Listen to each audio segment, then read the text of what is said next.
द्योत क्रीड़ा का मंच था। मामा शकुनी के छल के कारण पांडव अपना सब कुछ हार गए थे।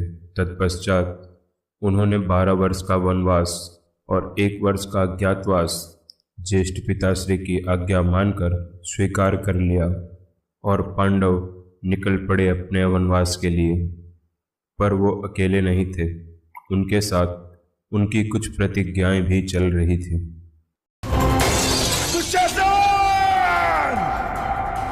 मैं पांडुपुत्र भीम ये प्रतिज्ञा लेता हूं कि जिन हाथों से तुमने द्रौपदी को स्पर्श किया है, मैं उन्हीं हाथों को धाड़ से उखाड़कर फेंक दूंगा। दुशासन, इस दासी को मेरी जंघा पर बिठा दो। दुर्योधन, इस अपमान के लिए मैंने तेरी जंघा न तोड़ी तो 7 जन्मों तक तेरा दास बनना स्वीकार करूंगा। क्षत्रियों की भाषा भूलने का प्रयत्न करो दास। चिंता न करो मित्र। जो सभा मेरा अपमान देखकर मौन रही, वो सदा के लिए मौन रह जाएगी। प्रतिज्ञा लेता हूं कि पांचाली के अपमान पर अट्टहास करने वाले इन 100 घोड़ों को मैं अपने इन हाथों से यमलोक भेज दूंगा। अंगराज कर्ण, अपने सामर्थ्य पे घमंड करते हो और एक निर्बल भिखारी की तरह अपशब्द बोलते हो। स्मरण रहे, अपना सारा सामर्थ्य, सारा ज्ञान खोकर मरोगे।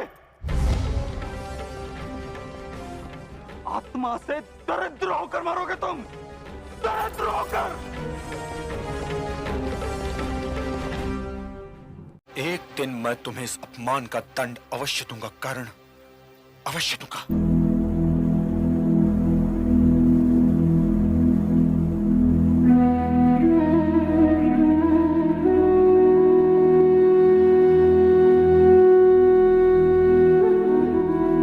पांडवजन अपने 12 वर्षीय वनवास के दौरान वनों में विचरण कर रहे थे। तब उन्होंने एक बार प्यास बुझाने के लिए पानी की तलाश की। पानी का प्रबंध करने का जिम्मा प्रथमतः सहदेव को सौंपा गया। उन्हें पास में एक जलाशय दिखा, जिससे पानी लेने उन्होंने नकुल को वहां भेजा। नकुल ने जैसे ही पानी लेने के लिए हाथ बढ़ाया, जलाशय के स्वामी अदृच्छ यक्ष ने आकाशवाणी के द्वारा उन्हें रोकते हुए पहले कुछ प्रश्नों का उत्तर देने की शर्त रखी। ठहरो, मेरे प्रश्नों के उत्तर दिए बिना तुम ये जल नहीं पी सकते। इतना सुन के नकुल बोलते हैं, पी लिया तो क्या करोगे? यक्ष के मना करने पर भी नकुल नहीं माने और उन्होंने जल पी लिया। जल को पीते ही वे मूर्छित होकर जमीन पर गिर पड़े। इधर जब काफी देर तक नकुल वापस नहीं आए तो युधिष्ठिर सहदेव से कहते हैं, सहदेव, तनिक तुम जाकर देखो भैया, नकुल को अब तक तो आ जाना चाहिए था। जो आज्ञा बड़े भैया। युधिष्ठिर की आज्ञा मानते हुए सहदेव उसी जलाशय की ओर चल दिए। वहां पहुंचते ही सहदेव ने भी पहले जल पीने के लिए हाथ बढ़ाया।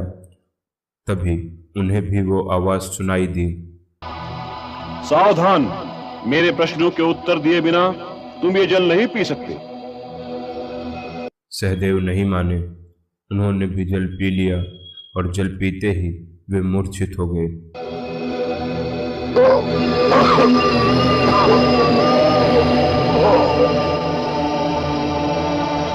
इधर जब नकुल और सहदेव दोनों वापस नहीं आए तो युधिष्ठिर ने अर्जुन से कहा, प्रिय अर्जुन। जी भ्राताश्री, मुझे चिंता हो रही है। तनिक तुम जाके देखो, कहीं कोई दुर्घटना तो नहीं हो गई। आप चिंता न करें भ्राताश्री, मैं भी जाके देखता हूं। ज्येष्ठ भ्राता से की आज्ञा का पालन करते हुए अर्जुन उस जलाशय की दिशा में आगे बढ़ गए और वहां पहुंचते ही उन्होंने जब अपने दोनों भाइयों को मूर्छित अवस्था में देखा तो वे बोले, सहदेव, सहदेव, सहदेव, नकुल, नकुल। अपने भाइयों की ये हालत देख के अर्जुन ने क्रोध में ललकारा। किसने मारा मेरे भाइयों को? किसने मारा मेरे भाइयों को? सामने आ हत्यारे! सामने आओ! तभी यक्ष प्रकट हुए। इनकी हत्या मैंने की है द्रोण शिष्य अर्जुन। क्या बिगाड़ा था इन्होंने तुम्हारा? ये सरोवर मेरा है और इन दोनों ने मेरे रोकने के पश्चात भी इस सरोवर का जल पीने का अपराध किया है। ये लोग प्यासे थे। प्यासे होने का अर्थ ये नहीं कि तुम दूसरे का जल छीन लेने के अधिकारी हो गए। यदि तुम्हें जल चाहिए तो पहले मेरे प्रश्नों का उत्तर दो, नहीं तो तुम्हारी भी वही दशा होगी जो तुम्हारे इन दोनों भाइयों की हुई है।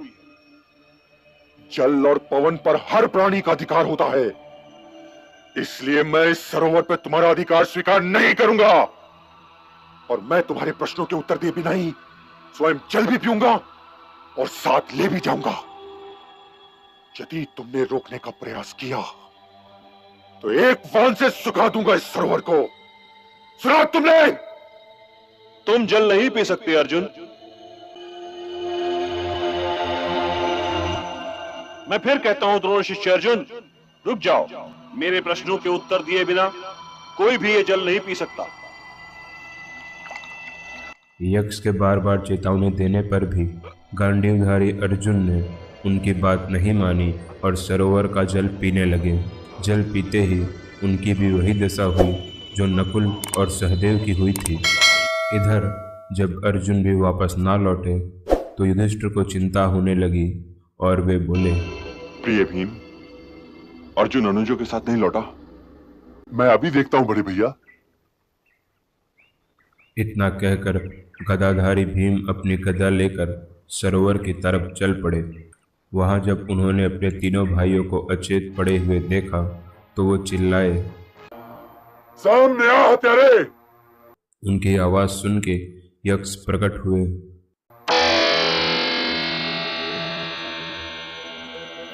क्या तुम मेरे भाइयों के हत्यारे हो? हां, और यदि तुमने भी मेरे प्रश्नों के उत्तर दिए बिना मेरे जल को हाथ लगाया तो तुम्हारी भी यही दशा होगी। पहले मैं जल पीकर यह सिद्ध करूंगा कि इस जल पे तेरा कोई अधिकार नहीं, फिर तुम्हें इन हत्याओं का दंड दूंगा। यक्ष की चेतावनी को नजरअंदाज करते हुए भीम ने जैसे ही जल पीने की कोशिश की वैसे ही वे भी अचेत हो गए। अब उसी सरोवर के किनारे नकुल, सहदेव, अर्जुन और भीम चारों भाई अचेत पड़े हैं और यहाँ उनकी चिंता में व्याकुल युधिष्ठिर ने अब स्वयं जाने का निर्णय लिया। सरोवर के समीप पहुँचते ही जब उन्होंने ये नज़ारा देखा तो वे आश्चर्यचकित होते हुए बोले, किसी घाव का निशान भी तो नहीं, तो क्या इस सरोवर का जल ही विषैला है जिसने मेरे भाइयों की ये दशा की है? ठहरो, जल पीने से पहले मेरे प्रश्नों के उत्तर दो। आप कृपया मुझे ये बताइए कि आप रुद्र, वसु अथवा मरुत आदि प्रधान देवताओं में से कौन हैं? मैं यक्ष हूं और मैंने ही तुम्हारे इन महान तेजस्वी भाइयों की यह दशा की है। मैंने इन सबको रोका था कि मेरे सरोवर का जल पीने से पहले मेरे प्रश्नों के उत्तर दो, परंतु ये नहीं माने और मारे गए। यदि तुम्हें भी जल पीना या ले जाना है तो पहले मेरे प्रश्नों के उत्तर दो। प्रयास करूंगा, आप प्रश्न कीजिए। अब यक्ष अपने प्रश्नों की शुरुआत करते हैं तथा युधिष्ठिर उनका उत्तर देते हैं। पृथ्वी से भारी क्या है? माता। आकाश से ऊंचा कौन है? पिता। पवन से भी अधिक तीव्र गति किसकी है? मन की। संख्या में तिनकों से अधिक क्या है? चिंता। मृत्यु के समीप हुए पुरुष का मित्र कौन है? दान।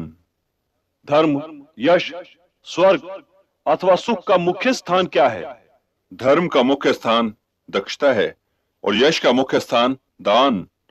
स्वर्ग का मुख्य स्थान सत्य है और सुख का मुख्य स्थान शील। मनुष्य की आत्मा क्या है? पुत्र। जगत को किस वस्तु ने ढक रखा है? अज्ञान ने। आलस्य क्या है? धर्म न करना आलस है। सुखी कौन है? जो ऋणी ना हो। सच्चा स्नान कौन सा है? जो मन का मैल धो दे। काजल से भी अधिक काला क्या है? कलंक। लोक में श्रेष्ठ धर्म क्या है? दया श्रेष्ठ धर्म है। किसको वश में रखने से शोक नहीं होता? मन को वश में रखने से शोक नहीं होता। लज्जा क्या है? ना करने योग्य काम से दूर रहना लज्जा है। दया क्या है? सबके सुख की इच्छा करना दया है। राष्ट्र की मृत्यु का कारण क्या होता है? अराजकता। हे राजन, वास्तव में ब्राह्मणत्व का प्रमाण क्या है? कुल, चरित्र, शिक्षा या शास्त्र ज्ञान? हे यक्ष, कुल, शिक्षा और शास्त्र ज्ञान ब्राह्मणत्व को सिद्ध नहीं करता। ब्राह्मणत्व का प्रमाण तो निसंदेह चरित्र ही है। अच्छे चरित्र वाला शूद्र उस ब्राह्मण से अच्छा है जो जन्म से तो ब्राह्मण हो और शास्त्रों का ज्ञान रखता हो, परंतु जिसका चरित्र अच्छा ना हो। धर्म क्या तर्क में है? नहीं। तो क्या ऋषियों की विचारधारा में है? नहीं, क्योंकि किसी एक ऋषि की विचारधारा दूसरे से नहीं मिलती, उनमें मतभेद होता है। किसी ऋषि के पास संपूर्ण सत्य नहीं। तो फिर धर्म का संपूर्ण सत्य कहां है? व्यक्ति के हृदय की गुफा में। और सबसे बड़ा आश्चर्य क्या है? सबसे बड़ा आश्चर्य यह है कि हर व्यक्ति ये जानता है कि मृत्यु जीवन का अंतिम सत्य है, फिर भी यही सोचता है कि कदाचित उसके जीवन का अंतिम सत्य मृत्यु नहीं। जब युधिष्ठिर के उत्तरों से यक्ष को संतुष्टि मिल गई, तब वे बोले, भरत श्रेष्ठ, तुमने मेरे सारे प्रश्नों के ठीक उत्तर दिए हैं, इसलिए इन चारों भाइयों में से जिस एक को चाहो वो जीवित हो सकता है। यदि इनमें से एक ही जीवित हो सकता है तो हे यक्ष, मैं अपने प्रिय अनुज महावीर नकुल को जीवित देखना चाहता हूं। हे कुंती नंदन, भीम और अर्जुन जैसे भाइयों को छोड़कर तुमने नकुल के ही जीवित होने की इच्छा क्यों की? मेरे लिए माता कुंती और माता माद्री में कोई अंतर नहीं। मैं दोनों माताओं के प्रति समान भाव रखता हूं। इसलिए यदि मैं भीम या अर्जुन को जीवित देखना चाहता तो यह माता माद्री के साथ अन्याय हो जाता। अब माता कुंती के 3 पुत्रों में से तो मैं जीवित हूं ही, इसलिए मैं माता माद्री के भी एक पुत्र को जीवित देखना चाहता हूं कि माता माद्री ये ना सोचे कि मैंने उनके साथ न्याय नहीं किया। इसलिए यदि मेरे भाइयों में से केवल एक ही जीवित हो सकता है तो मैं अपने प्रिय अनुज नकुल को जीवित देखना चाहता हूं। यदि माता कुंती का एक पुत्र जीवित है तो माता माद्री के भी कम से कम एक पुत्र को जीवित रहना चाहिए। और यदि मैं ये कहता कि तुम्हारे 2 भाई जीवित हो सकते हैं, तब तुम किनका नाम लेते? हे यक्ष, तब मैं सहदेव का नाम लेता, क्योंकि वो भीम और अर्जुन दोनों ही से छोटा है। तुम्हारे इस वाक्य ने मुझे अति प्रसन्न किया भरत श्रेष्ठ। तुम भरत वंश का गौरव हो। तुम्हें अपने सारे भाई जीवित मिलेंगे। भगवान यक्ष तो आप हैं नहीं, क्योंकि यक्ष जीवन दान नहीं दे सकते। आप तो कोई देव श्रेष्ठ ही हो सकते हैं। कृपया अपना परिचय दीजिए। युधिष्ठिर की बात सुनते ही धर्मराज, जो कि यक्ष के भेष में थे, अपने असली रूप में प्रकट हो गए और बोले, हे ज्येष्ठ कुंती पुत्र, मैं धर्मराज हूं और तुम्हें देखने के लिए ही यहां आया था।